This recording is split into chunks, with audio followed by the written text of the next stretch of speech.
Welcome to Warlock. This is DDO's newest class, and this video is going to be designed for people who are totally new to Warlock, or maybe you just made your first one the other day and you have no idea what's going on. And what I want to do with this video is help you understand some of the very basics so that you can start to decide what kind of Warlock you want to make, and understand what some of those choices should be about. And the first thing I want to mention is the Warlock Pact.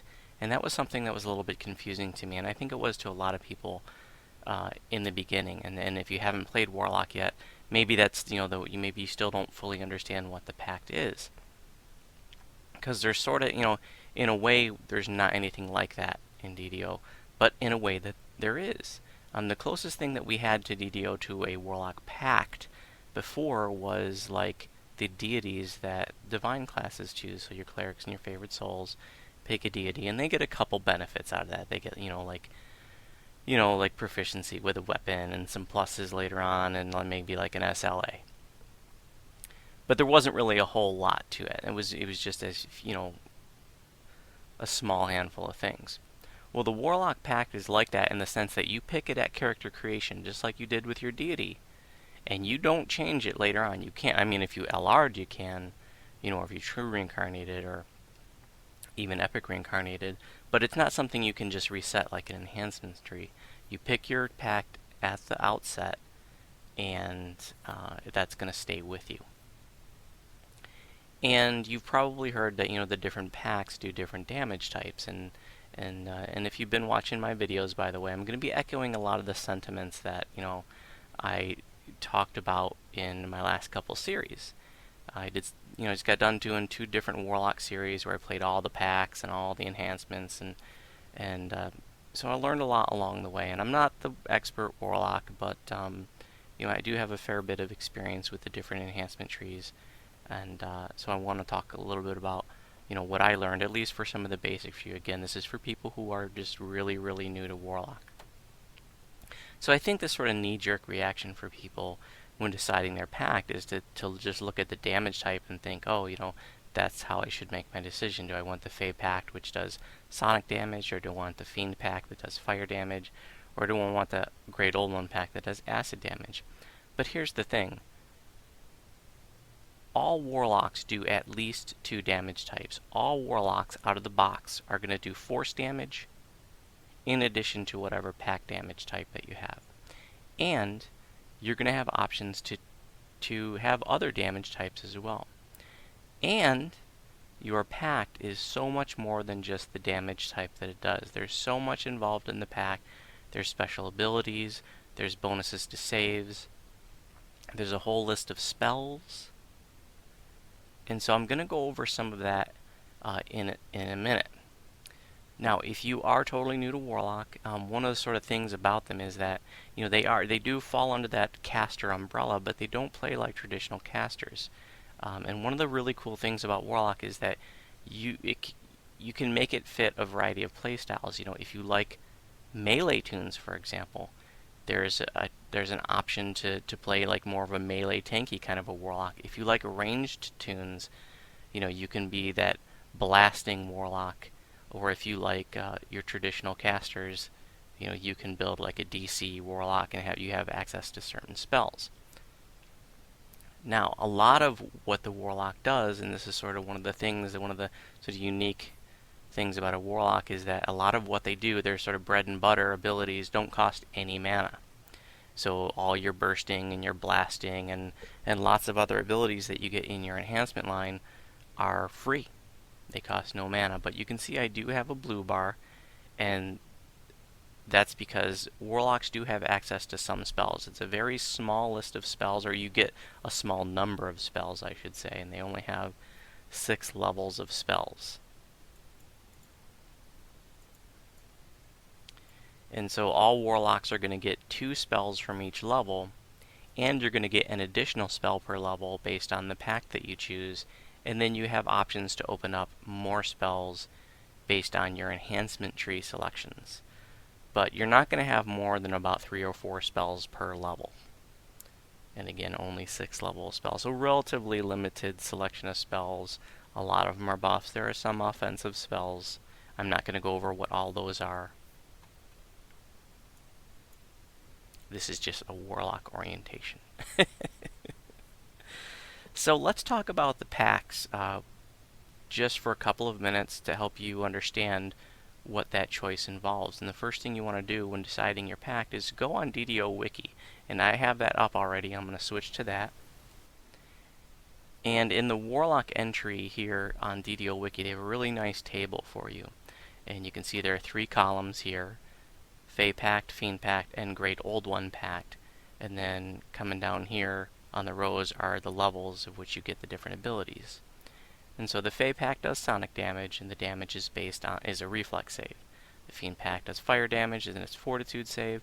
And the Great Old One does acid damage, and the pack just the pack damage, not the other types of damage, not that force damage that they all do, but is will saved for Great Old One. And the Fey Pact also gets bonuses to your reflex saving throws. The Fiend Pact gets bonuses to fortitude saving throws, and the Great Old One gets bonuses to will saving throws. And if you're pure Warlock, you're going to get up to a bonus of +5 to each of those saves. And then, as I mentioned, your packs get a spell per level. So your first level spell here for like Fey Pack is Obscuring Mist, and then later on you get Blindness for your second level spell. Slow, Greater Dispel Magic, Odo's Sphere of Dancing, and Odo's Irresistible Dance. Fiend Pact is going to get Command, Rage, Fire Shield, Binding Chains, that's a new spell, Power Word Blind, and Howl of Terror. And Great Old One's going to get Entangle, Knock, Phantasmal Killer, Dominate Person, Mass Suggestion, Power Word Kill. So there are some significant spells that are to be gained from the packs. So you're going to want to take a look at that spell list and you decide, what's your play style, what appeals to you.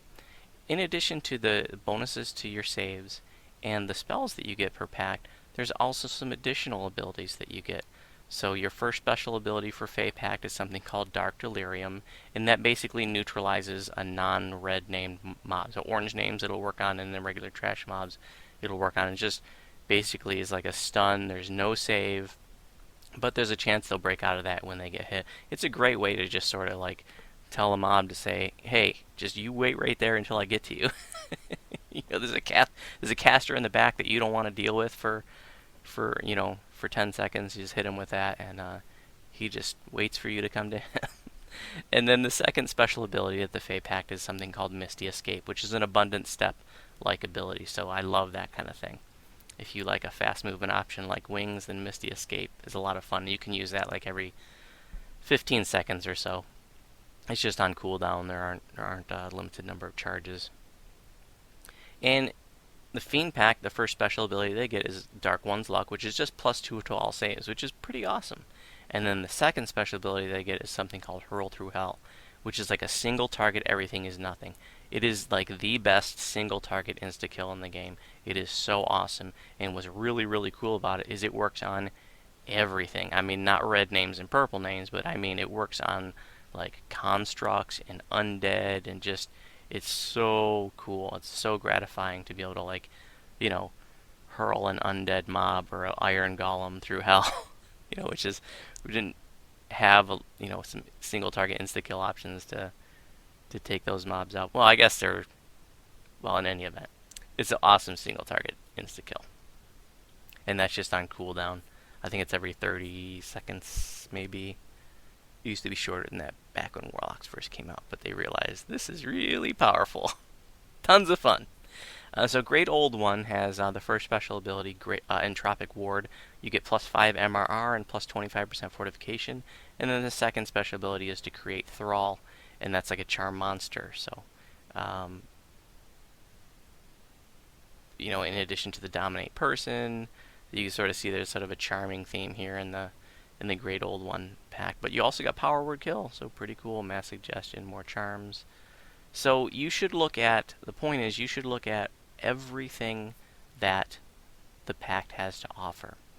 And then the damage type really, I think, is just subordinate to everything else in the pact. You really want to look at the whole picture, because you're doing multiple damage types already, don't stress about like, if I choose a Fiend Pact and I'm doing fire damage, there are a lot of mobs that are immune to that. You're doing multiple damage types, so not to worry. Okay, now I'm going to go back to the game. So let's talk about enhancements for a couple of minutes here. So you got the Soul Eater tree, and the Tainted Scholar tree, and Enlightened Spirit tree. And I'm not going to go over everything that these trees have to offer, but I want to point out some things that, may be a little bit more valuable than they sort of seem at first glance, and some things that I want to make sure that you take a look at if you're new to Warlock. Now, in the Enlightened Spirit tree, this is the bursting Warlock. And by bursting, I'm talking about this thing. And you've got the aura going too. You can see this aura spreading around. It ticks every 2 seconds by the time you hit level 18. But it starts off just ticking every 5 seconds. And that aura, you can augment it with additional things, like every time it goes off, it's giving it's giving AC and PRR and MRR and temporary hit points to you and everybody around you. So it's really cool. I mean, like right now, this thing is giving me 108. It's double my con score. So, yeah, 108 temporary hit points every 2 seconds, which that right there takes care of like maintenance healing.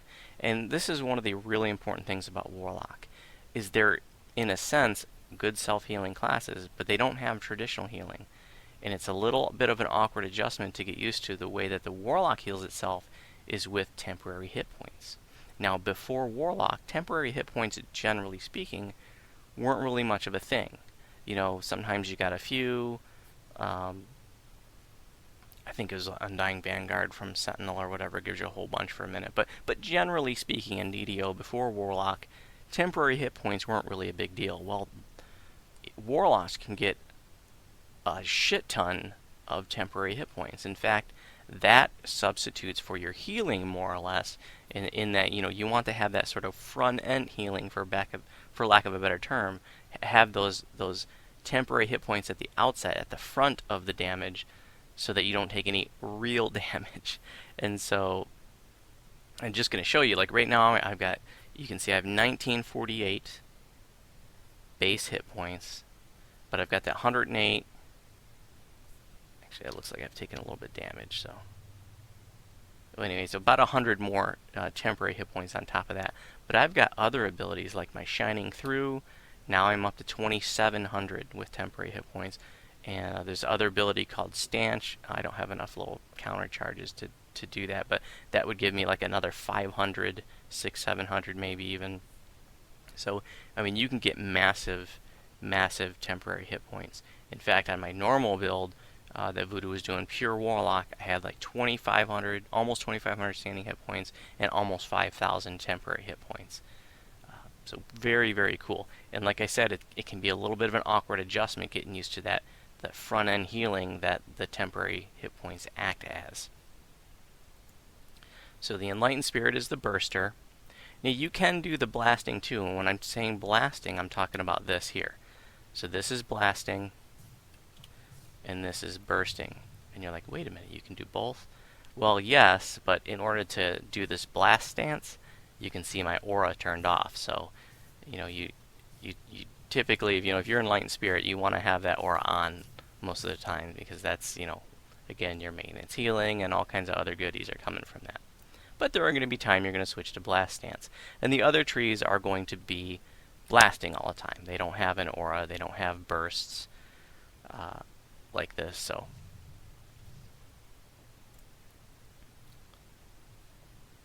And so you get 2 bursts. They cost nothing to cast, and they're each on 5-second cooldown. So first you get this Eldritch Burst, and then later on you get the Spirit Blast, which is the big one.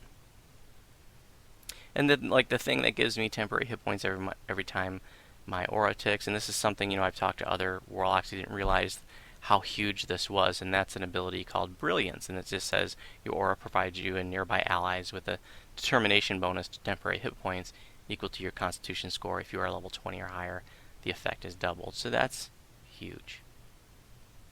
And the Enlightened Spirit here, you can use medium armor. In fact, you want to use medium armor because you get bonuses to medium armor, or if you wear medium armor.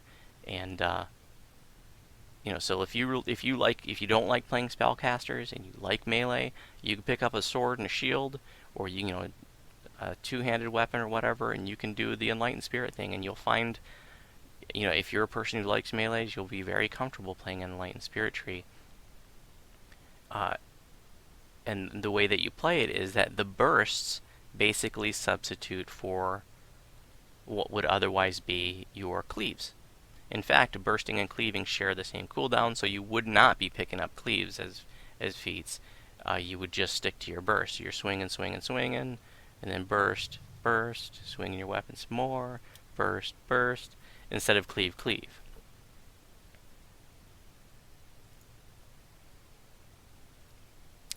And the Warlocks have some really nice capstone abilities. So, you know, I know multi-classing is really popular in DDO, so make sure you look at those capstone abilities and really decide if you want to give those up. Like the Enlightened Spirit tree, this is the tree that I have most experience in. I'm not trying to do a sales pitch on it, but it is definitely the tree I have by far and above the most experience compared to the others. But like the capstone here, you get +2 con and charisma and a 20% competence bonus to maximum hit points. And so that would stack with like the dwarven racial hit points and the unyielding sentinel bonus to 20% hit points. So you can get massive, massive hit points going on. Plus there's lots of other goodies here too. Full base attack bonus, 10 melee power, 10 range power, 10 universal spell power, 20 light spell power. So that's a really nice capstone. So you really need to think about whether or not you want to give that up. And then here the level 18 ability makes you immune to knockdown. You do some additional light damage, and your aura affects or goes off every 2 seconds instead of 3 and 4 and then 5 when you first get it. Okay, and then let's see the other big sort of Enlightened Spirit ability, which is just awesome, is the Shining Through, and that's the thing that I hit earlier where they gave me like a massive amount of temporary hit points, and it's 12 times your Constitution score. So really awesome. And you can hit that every 30 seconds. Again, nothing. Actually, this does cost 8 spell points, so it's very, very cheap. The bursting, though, costs nothing. And then the Soul Eater tree, this really centers around like your consume and stricken abilities. And these are, the consume is like a dot, and stricken is just like a shot, like a bolt attack. And one of the things when you're new to Warlock, it's easy to look at this and go, oh hey, for next to no investment, I can get this. This dot here, and so I should go for that. Well, at first it doesn't really do a lot of damage, and it's the stuff in the Soul Eater tree that makes it do a lot of damage. I mean, it is very, very powerful. Probably, well, it's definitely one of the better dots. I'm not sure if I'm willing to call it the best dot in the game. I don't have enough experience with it to say that or not, but it's definitely a very strong dot. One of the things I don't like about it is it's different from traditional dots in that it is a bolt attack, so you actually have to hit with it, as opposed to other dots you just target the mob and it hits them.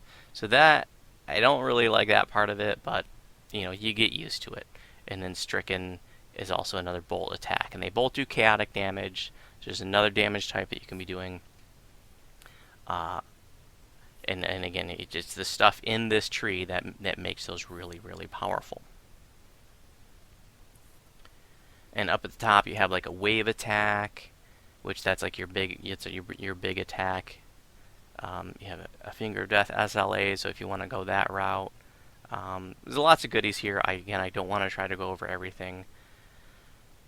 Let's see if there's anything I should mention here.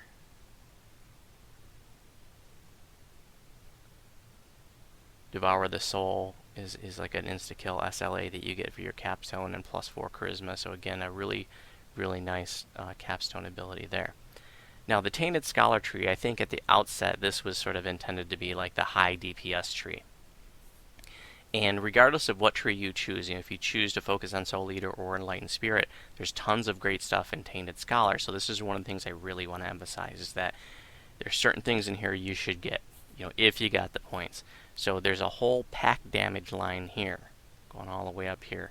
Each one of these is plus 1d4 packed damage dice. That's just to your packed. So like the sonic or acid or fire damage you're doing from your pact. And it says with Eldritch Blasts.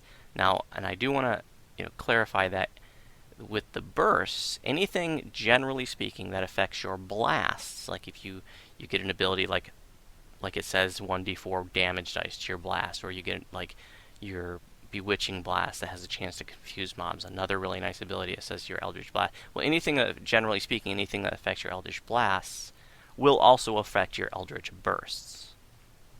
So all this pack damage dice is really nice to have. Bewitching Blast is a really neat crowd control option.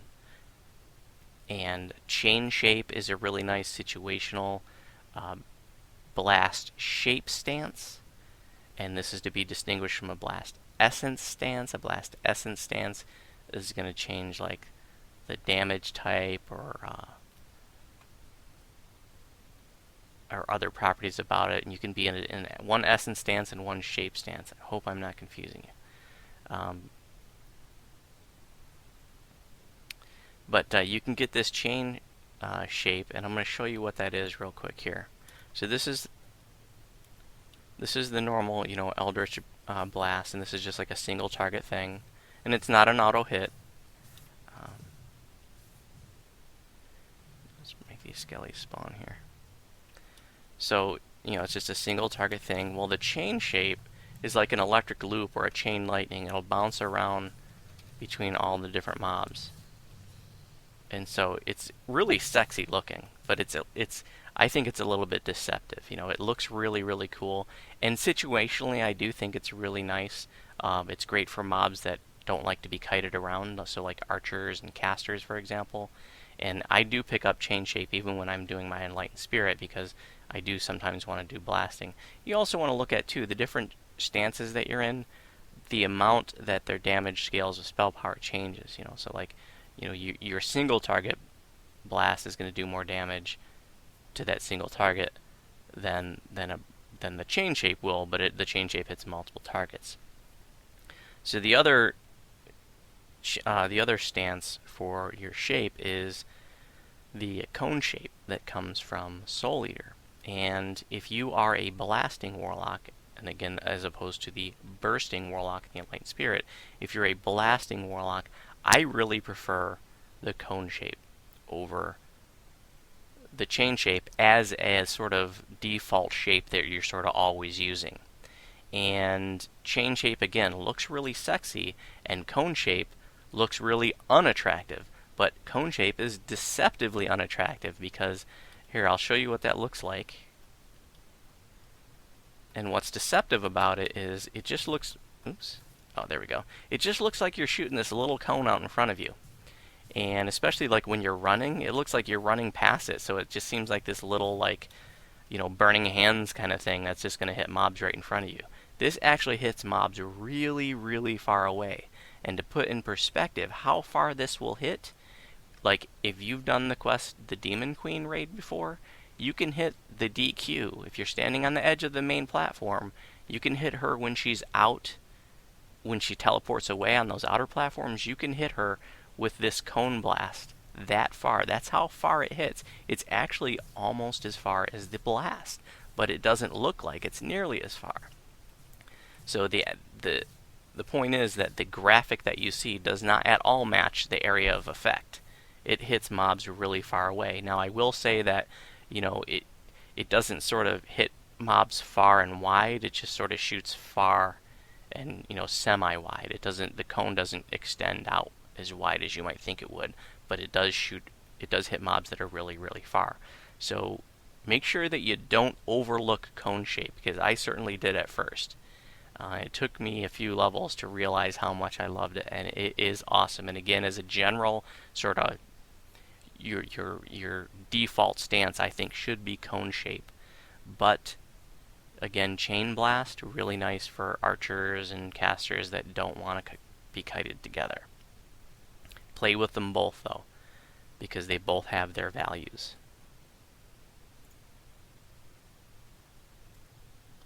So what else should we talk about here? So this tainted spellcasting, regardless of what tree you do, you should pick this up. If you have the 1 point, because this is basically a spell power boost. It's plus 25 universal spell power for 20 seconds. It's got a 60-second cooldown, and you use what's called depravity counters. And there's so many counter systems in the game now. You're probably familiar with them, but this tree has depravity counters, and you build up depravity by hitting mobs with your Eldritch Bursts and Blasts. And so it just takes 10 depravity to use that ability. And there are other abilities in this tree that require depravity to use, as opposed to spell points or just being outright free. And then the next tier here, you get more. You get like 10% crit chance and or crit damage, excuse me. And you work all the way up to 30% spell critical damage. So a few minutes ago I said I think this was supposed to be like the high DPS tree. You get a lot of critical damage from here, and then ultimately you get 30% critical damage plus 4 charisma, spell penetration, and added maximum depravity, and energy drain is added to your spell book. So it's an example of a spell that can be added to your spell book via your enhancement line. And another example here, this is another one that's huge. If you work over to the Tainted Lore, which is tier 4 and 8, Death Ward is added to your spell book. Totally awesome.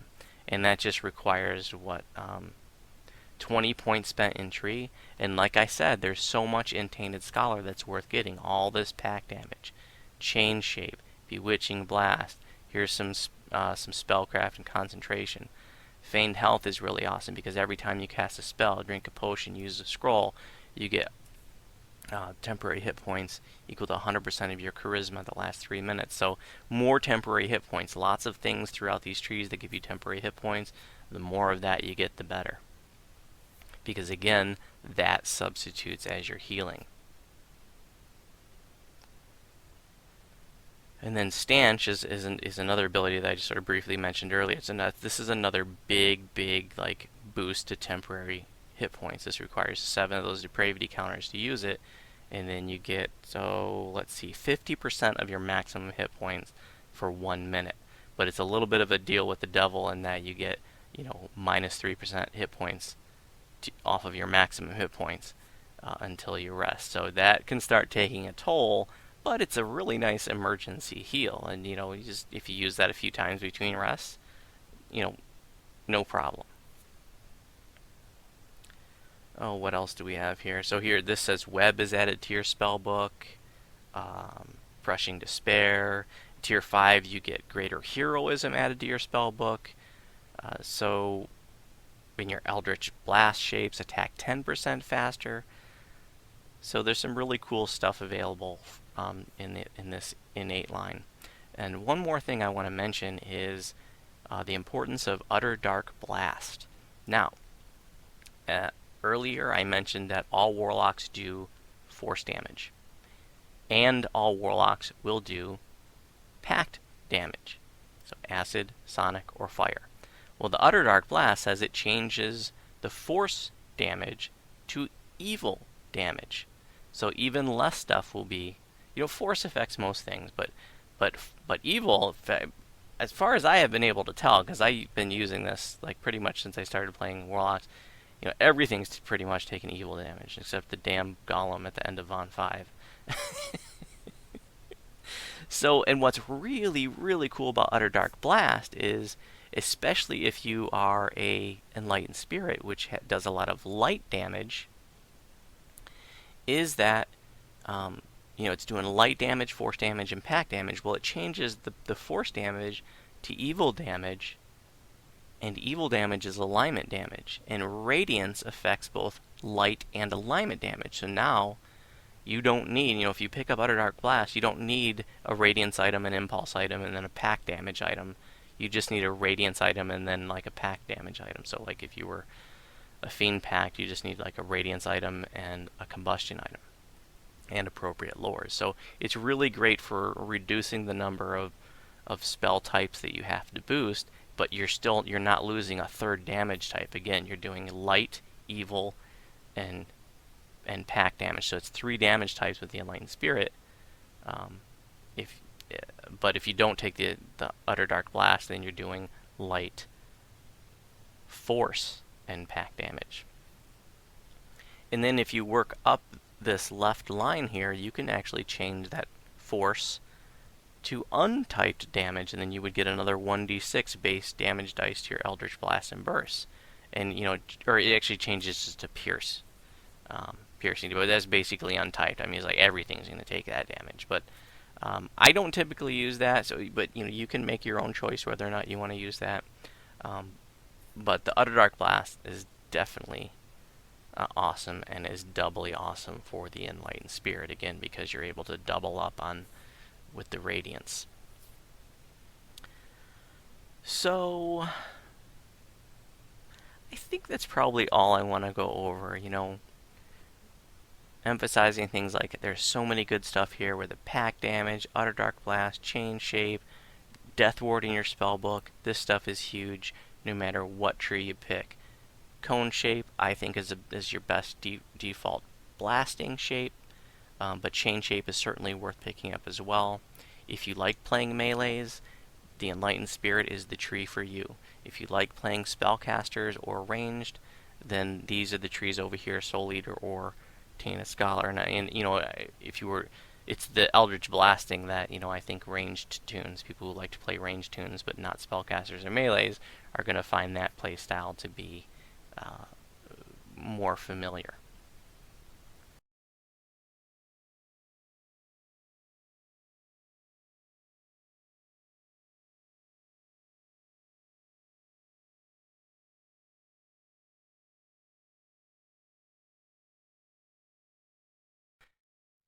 There's a couple more things I want to mention in the Soul Eater tree, and there's one sort of traditional healing option that you have, and that's Steal Life Force. Everything else is temporary hit points, but this is a really neat ability where you're doing chaotic damage to a mob, and then you're healing that same amount of damage. So the really, really cool thing in the Soul Eater tree. Also wanted to mention that there is this Burning Blood SLA in the Soul Eater tree, and Burning Blood does fire and acid damage, so that's another thing to consider. Like, obviously that will synergize with your Fiend Pact or your Great Old One Pact, which does, fire or acid damage. So, something also to consider. And another thing too is to think about how those pack damage types are going to synergize with your Epic Destinies. So, if you're wanting to do like Draconic Incarnation because you want another burst, or you just like that tree, the damage types from that tree are cold, electric, fire, and acid, so not sonic damage. So, if you're thinking you might want to run in Draconic, then you probably don't want to pick the Fiend Pact, or Fey Pact, excuse me. But that's not a necessary rule. It's just something to consider. I also wanted to mention, too, that, that there's not a certain pack that's necessarily going to go with a certain enhancement tree. So, you can mix and match, and you can decide, which you want to pick. So I just want to make sure that you aren't thinking, oh, I might make the wrong pact choice, because there really isn't a wrong pact choice. So that's that. I hope that you found this video helpful. If you have any questions about my videos, you can respond on YouTube. And if you are on Saralona, you are welcome to send me a tell.